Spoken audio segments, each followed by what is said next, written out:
ಬೆಳ್ಳಿದಂತೆ ಕಾಣುತ್ತಿತ್ತು. ಇದರಿಂದಾಗಿ ಆ ಬಿಳಿಯ ಕಲ್ಲು ಎಲ್ಲರಿಗೂ ಅಮ್ಮನ ಕಲ್ಲಿನಂತೆ ಕಾಣಿಸುತ್ತಿತ್ತು. ಆದ್ದರಿಂದ ಬೇವಿನ ಮರವನ್ನು ಜನ ಅಮ್ಮನ ಮರ ಎಂದು ಕರೆಯುತ್ತಿದ್ದರು. ಆ ಕಲ್ಲು ಬೇವಿನ ಮರದ ಕೆಳಗಿದ್ದರಿಂದ ಅದಕ್ಕೆ ಅಮ್ಮನ ಕಲ್ಲು ಎಂದು ಹೆಸರು ರೂಢಿಗೆ ಬಂದಿತು.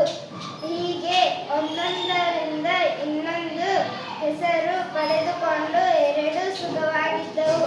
ಅಮ್ಮನ ಮರ, ಅಮ್ಮನ ಕಲ್ಲು ಎಂದು ಊರಿನ ಜನಗಳು ಅವುಗಳ ತಂಟೆಗೆ ಹೋಗಲಿಲ್ಲ. ಧನ್ಯವಾದ.